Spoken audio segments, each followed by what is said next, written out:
Thanks for joining us for CBN's On the Home Front, where we highlight what the men and women of America's military do to defend our country. I'm Mark Martin.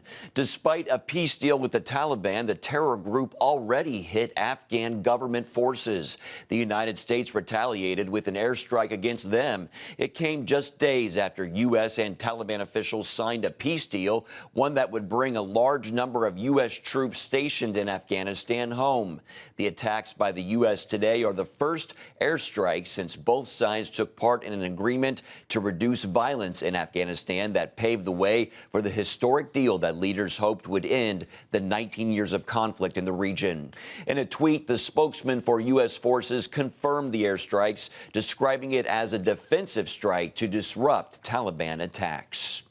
Even Secretary of Defense Mark Esper said the deal was conditional on terms the Taliban must follow. One Middle East intelligence expert says he is among those wondering if it will last and about the reality of what some call forever wars. CBN News national security correspondent Eric Phillips has the story. Will 10-year-old Americans be in Iraq 10 years from now? Yes, unless we get it right.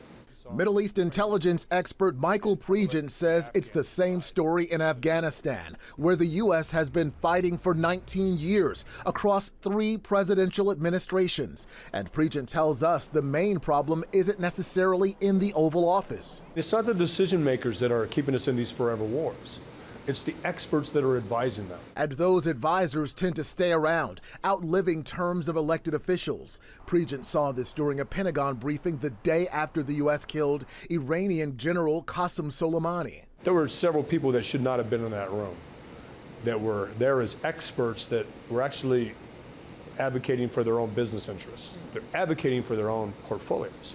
They're advocating for their contracts. And I've started a group called Veterans Against Forever Wars, where we're going to start vetting these experts that are briefing U.S. government to see whether or not they have business interests in these countries. Pregent also offered insight into President Trump's communication strategy, especially on Twitter. For example, after Iran threatened revenge for Soleimani's death, a presidential tweet threatened Iranian cultural sites.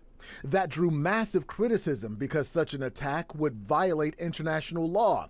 Pregent says the tweet carried a deeper purpose. Because they moved their nuclear program into what they consider protected areas, which are cultural sites. So that was a message to Tehran, not a message to D.C. or our European allies. That first message the president sends is for the Iranian audience, the regime. Pregent says the president will typically follow up with a message intended more for the people, as he did in this tweet. To the leaders of Iran, do not kill your protesters. Stop the killing of your great Iranian people. Pregent says it's all an effort on the president's part to garner support from civilians at home and abroad as the so-called forever wars rage on. In Washington, Eric Phillips, CBN News. U.S. Secretary of Defense Mark Esper and Chairman of the U.S. Joint Chiefs of Staff Army General Mark Milley talked about efforts at the Pentagon and throughout the military to combat the coronavirus and U.S. operations around the world. My number one priority remains to protect our forces and their families. Second, to safeguard our mission capabilities. And third, to support the interagency whole-of-government approach. We will continue to take all necessary precautions to ensure that our people are safe and able to continue their very important mission. Overseas, we have a variety of exercise operations ongoing. Right now, the overall broad impact to the uniformed U.S. military is very, very minimal. It's not to say it's zero, but it's very, very minimal. Very few cases have been diagnosed, et cetera. That's not surprising because we have a very young demographic in the U.S. military, healthy demographic, lots of immunizations and so on and so forth. And we hope to keep it that way. Meanwhile, the U.S. Army is working diligently to develop a coronavirus vaccine. That's according to the military digital news and culture publication Task and Purpose. A spokesman for the Walter Reed Army Institute of Research told the media outlet that the institute and the U.S. Army Medical Research and Development Command are trying every angle in the fight against COVID-19. The deputy commander of the institute says the goal of researchers is to help detect, prevent, and treat the virus. He says they began their research in early January. Stay with us for the latest on the coronavirus as we continue to provide updates right here on the CBN News Channel and on CBNnews.com. We recently reported here on the home front that a woman is set to complete the final qualification course, or Q course, to become the first female Green Beret. Many have completed the preliminary courses, but not the final one. And here to talk about this historic moment for the Army and women is Jason Van Camp, a former Green Beret himself. Welcome, Jason. Hey, thanks for having me on. Jason, several women have finished some of the training, but they've never made it through that final phase. What do you know about this woman standing with the final Q course? Well, I know that she's an 18 Charlie, so an engineer sergeant. So she's a construction and demolitions expert. So we need her to build bridges, buildings, field fortifications, and really blow stuff up. If she completes this course as expected, do you think she will be accepted by fellow soldiers, or is there still concern about her being in Special Forces? Well, my opinion is, hell yeah, it's about time. Congratulations to her. She still has to go through the final few phases of the course to graduate, but I would welcome her as a detachment commander with open arms. However, I would tell her this, like, we have a standard and we expect her to follow that standard and live up to that standard. So if at any point she can't show us that she can do what we expect her to do, then like any other male, she'd be gone. So I think really what you're looking at when you get to a team, there are going to be some cultural issues. There's going to be some things that we need to figure out, but we'll figure it out eventually, and then it'll work out for the benefit of everybody. Jason, you've written a book called Deliberate Discomfort about how U.S. Special Forces overcome fear and dare to win by getting comfortable about being uncomfortable. Is this the missing element for those who make Special Forces and those who don't, whether they're male or female? Well, yes, I did. I'm very proud of that book. It came out 2 weeks ago, so you can buy that on Amazon or on Nine Line. You can get a bundle package with a T-shirt. And so I believe that is the secret ingredient. You know, if there ever was a secret ingredient, it's having that deliberate discomfort mindset, knowing that I always have to put myself in more difficult challenges and more difficult scenarios and situations so I can overcome and improve and grow and become stronger. And that's the secret in the Special Forces. You know, you have to understand that it's not about you, it's about the guy to your left and to your right. And that's an uncomfortable thing to think about when you realize, you know, if you have to shift your focus away from yourself, away from your own pain and suffering, so that you can help someone get through their own pain and suffering on your team. That's the key. And Jason, you mentioned it earlier, but this woman is in the National Guard and she wants to be a Special Forces engineer sergeant. Elaborate more on what exactly she would be doing if she does become a Green Beret. So we have a number of different experts or subject matter experts on the team. We have weapons sergeants, engineers, we have medics, intelligence officers, we have communication sergeants. And so what she would be doing specifically would be building things and blowing things up. And the 18 Charlies, those guys were some of my favorite guys on the team because they're usually the most fun to hang around with. Do you think that more women are going to be encouraged by her to join the Special Forces? I do. You know, I went to West Point, and women were integrated decades ago, and they do the same thing that men do as far as, you know, living up to that standard. And it was very evident to me while I was there that there was really no difference in what they can do and what men can do. I know that over 40 women have gone through Ranger School. I went through Ranger School, very difficult course. And if they're going through it and the Ranger instructors there aren't giving them, you know, an easier time because they're women, they're holding them to the same standard as the men, then absolutely they should. And so I feel like she's the first to become a Green Beret. Well, almost. And when she does, I'll congratulate her. And I feel like more and more women will join. Now I have a 3-year-old daughter, and I'd be proud if one day she joined the Green Berets and followed in her daddy's footsteps. When do you think that she might hear if she made it or not? You know, I don't know exactly what phase she's in the course right now. I've heard that she's, in phase 4, but it depends because sometimes they mix up the phases. They put some phases before others and so forth. So it's difficult to say. It's generally a 2.5-year course. So I feel like probably in the next 6 months, we'll find out whether or not she made it. Okay. Former Green Beret Jason Van Camp, thank you so much for your time and insight, sir. My pleasure. Love to be on again in the future. You guys have a great day. All right. You too. Thank you, sir. The place where elite airmen start their special tactics training is being renamed for an Air Force Medal of Honor recipient who fought alongside Navy SEALs early in the Afghan war. Stars and Stripes reports the Texas site is being renamed for Master Sergeant John A. Chapman, a combat controller who died in a 2002 attack by al-Qaeda and Taliban forces. Joint Base San Antonio-Lackland's Medina Training Annex will now be known as Chapman Training Annex. Chapman was the first airman to earn the Medal of Honor since the Vietnam War. The U.S. Department of Defense estimates almost 250,000 enlisted service members and officers left the military in 2019. As they enter the civilian workforce, they can face numerous challenges, and so is America's aging workforce. Hernan Luisi Prado with Workshops for Warriors is here to tell us how his group can help both. Thanks for joining us, Hernan.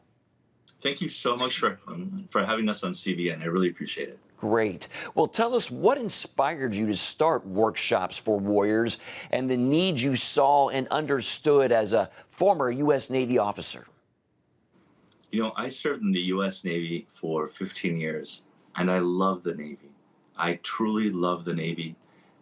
However, I was seeing that more of my friends were dying of drugs and suicide in San Diego than of bombs and bullets in Baghdad. And I was going to change that. So tell us how your program works. Break it down for us. Of course. America loves her veterans, but what American business owners need are machinists, welders, fabricators, machinery repair technicians. So what Workshops for Warriors does is Workshops for Warriors is the only accredited school in the nation that does training, certification, and placement of veterans and transitioning service members into advanced manufacturing careers throughout America, and it's at no cost to the veteran. How have the veterans you've worked with in the program inspired you? Give us a success story. Oh, you know, there's so many great success stories. It's one of those things where I'm embarrassed to say it's hard to figure out which one to share with you. One of them, for example, is we had a young gal that came in, and she was an Army veteran, and she came in one day with her shoulders hunched over, and she said, "Just take me in. Just take me in."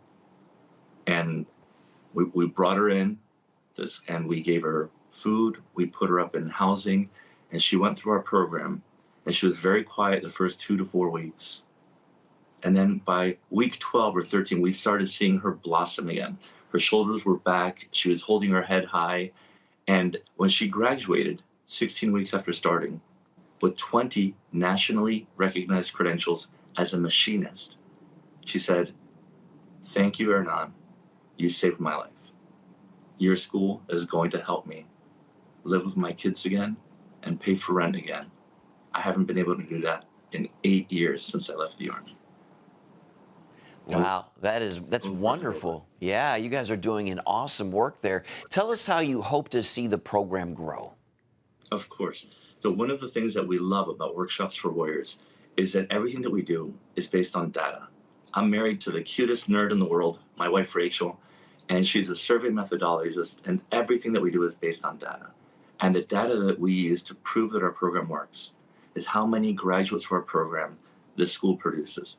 Right now we have 680 graduates that are now contributing to the American economy, making an average of $60,000 a year after just 4 months of training at our school. And most importantly, 95% of all of our graduates since 2008 are placed and retained in full-time jobs. The problem?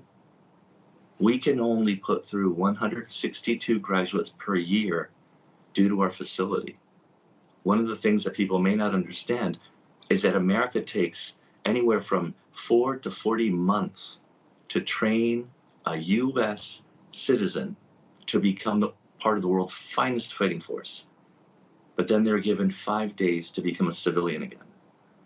So what Workshops for Warriors does is we train these people in 16-week courses, 5 days a week, 9 hours a day, to become certified machinists, robotic technicians, 3D printers, welders, fabricators, machinery repair technicians. And we couple that with nationally recognized credentials, and then we help place them in careers throughout America in companies like Boeing, Reliance Steel and Aluminum, Tesla, SpaceX, the US Navy. Our biggest pain point, we call this the double funnel. Over 550 people are on the waiting list for each one of the 3 classes that we offer every semester, with over 16,000 jobs available for every graduate. But we can only fund 162 graduates per year. And that's where we need America's help. That's where we need America's spirit of innovation. That's where we need that pioneer spirit and resiliency to kick in. Because our school cost about $25,000 to put one student through our program for 16 weeks, to feed them, to house them, to lodge them, to train them. But like it said in the Bible, right? Give a man a fish and he eats for one day.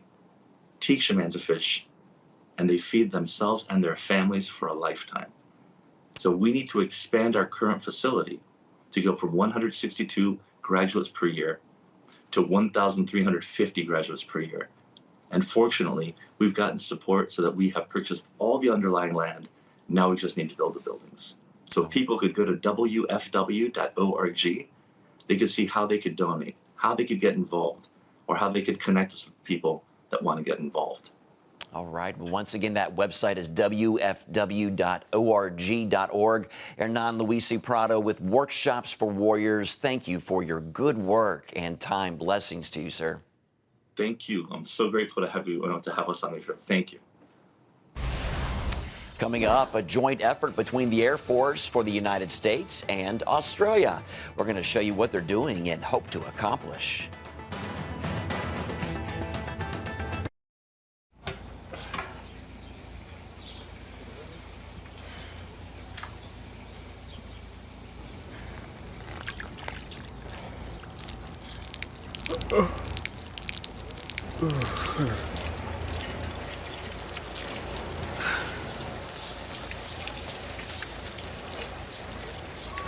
Life is better with a good night's sleep.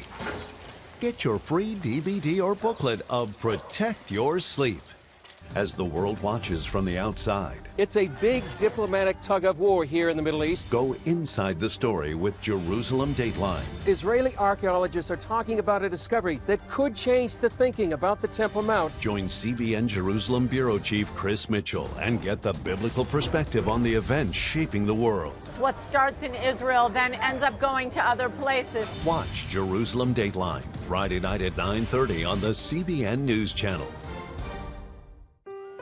Life. It's meant to be lived fully. Jesus said it. I came to give you life. Life to the fullest.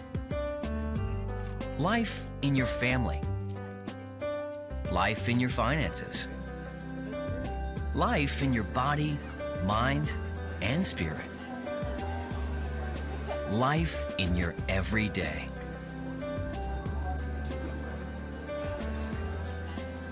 At CBN.com, we're taking what Jesus said seriously. We're here to help you discover life.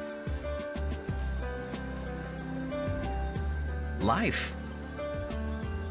Live it fully. CBN.com.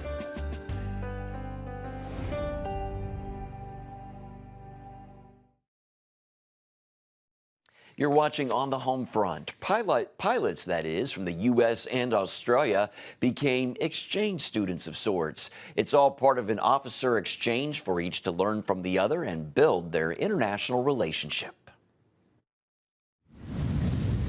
I was at the right place at the right time. I literally got a phone call from my commander asking me if I was interested to go to Australia to learn a new airplane.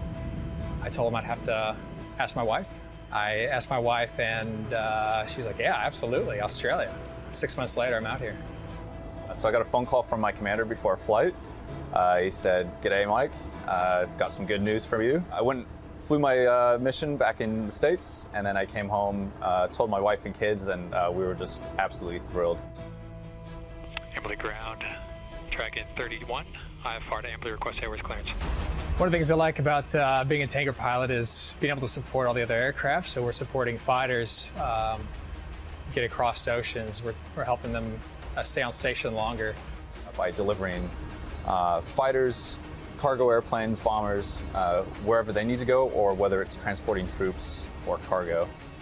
Just being able to go anywhere in the world at a moment's notice is extremely rewarding.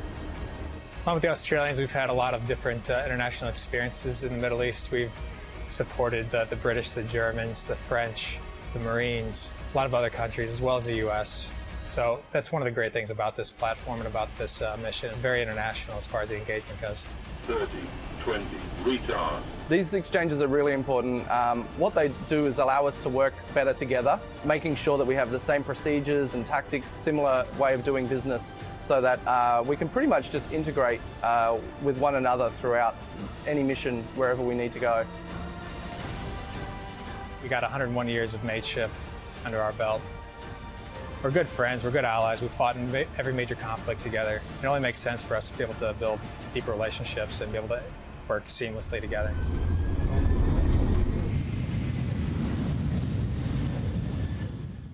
And we'll be right back.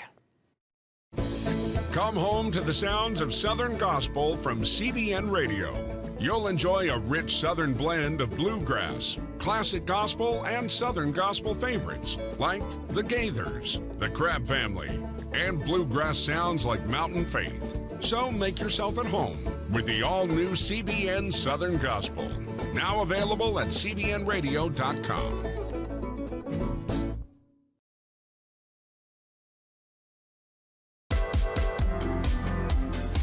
Meet the pastors who are preaching the gospel in a fresh, fearless way.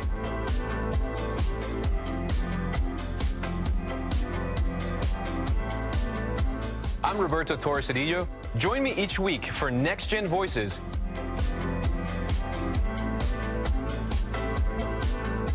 And watch God transform a generation.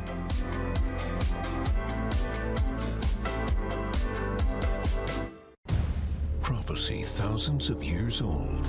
We were called to be a light to the world. Being fulfilled today. Discover how. Get to life. Call 1-800-700-7000. We consider it our duty to reach out and help others around the world. For a gift of $10 or more, you can own the acclaimed CBN documentary To Life. Just call 1-800-700-7000 or log on to cbn.com. To treat a human, no matter what he is, which religious he has, which color he is. This is what I'm doing. See how the people of Israel are fulfilling prophecy. History is being written, and I want to be a part of it. By sharing their knowledge. In Africa, in Asia, in South America, in East Europe. And their love. This is how we work. This is us. Get to life. Call 1-800-700-7000 or log on to cbn.com. Girls Clubs of America are helping young girls learn more about science, technology, engineering, and math. It's called the STEM program and introduces girls to these fields and hopefully develops their desire to work in them. Today, we're here to celebrate Girl Day as a part of this National Engineers Week. Creating, it's designing, it's developing, it's building, it's improving, it's creating solutions, it's solving problems, and it's solving the world's problems.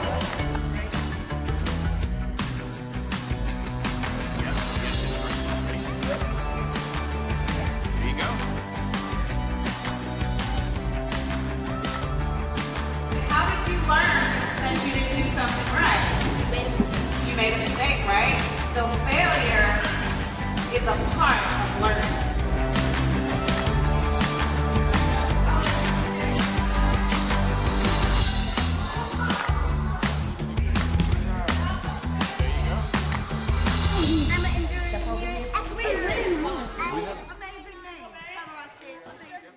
Don't go anywhere. We'll be back right after the break. Too often, we carry baggage from our past. You know what it's like. It affects everything and everyone in our lives. It's always there, weighing us down and keeping us from achieving true happiness. But do you know God never meant for us to be trapped in the past? You can be free of your baggage. Learn how God's forgiveness leads to changed lives and new beginnings. Call the 700 Club. I'm Ephraim Graham, and this is Studio 5. Cruise with me as I discover the good things happening in the world of music, sports, television, and movies. The fact that Ryan Coogler was going to be directing the film, I knew that something special was going to happen. We'll chat with artists at the forefront of entertainment and explore the connection between popular culture and faith. I asked my pastor, I said, well, does that mean I'm supposed to be a preacher? He says, well, no, you already have a pulpit. Watch Studio 5 Wednesday night at 9:30. Tikkun Olam. This is our nature as a country. To make the world a better place. Literally, we felt the earth shaking. The Christian Broadcasting Network presents To Life, how Israeli volunteers are changing the world. This film needs to be seen by everyone. I was in tears. Now you can own the inspiring documentary To Life on DVD. There is blood on our hands if we know and we walk away. I'm so grateful that this film was made. To Life can be yours for a gift of $10 or more. Call 1-800-700-7000 or log on to CBN.com. We know that every minute counts to save life. It'll bless Israel, but it'll also bless all the friends of Israel. Discover the untold story of how Israeli volunteers are making the world a better place. Call 1-800-700-7000 or log on to CBN.com to get your copy today. CBN honors the men and women in our military with an initiative called Helping the Home Front. It partners with churches across the country to meet the needs of their military families. Go to helpingthehomefront.org to learn more. Each week here on the Home Front, we want you to meet some of the great men and women who serve our nation. This week, it's Major Randall Hobbs, who works as a lawyer in Arkansas and for the Arkansas National Guard. I'm Major Randall Hobbs, and I'm a personal injury attorney with Rainwater, Holt & Sexton in Little Rock, Arkansas. So being a lawyer does require great dedication. There's continued education that's required upon completion of law school, so you're continuously learning and trying to stay abreast of the latest legal issues and decisions that the court is making, along with any kind of changes that the legislature has made. So it's a constantly learning and evolving process. In the Arkansas Army National Guard, I'm a member of the 77th Combat Aviation Brigade, where I serve as an operations officer and have the additional duty as flying as a pilot in command. So practicing law full-time and balancing that with my duties as a pilot in command in the Black Hawk is very demanding. In order for me to be successful at either career, it requires the cooperation of both my law firm and the Arkansas Army National Guard. I've been very fortunate that both organizations supports the other and encourages me in both my jobs. What keeps me in the Guard today is the sense of service to my community. I stayed in the Guard originally as a sense of duty and responsibility, and over the years the Guard became a family to me, and it's that family that I look forward to seeing every drill weekend. The level of fun that I have when I have the opportunity to go fly Black Hawk for the Arkansas Army National Guard is something that I can't explain. I look forward to that each and every week when I go out there to do that. And thank you for his service. That's all for today, but you can find more of our exclusive news coverage at cbnnews.com. Hope you'll join us next time. Have a great day.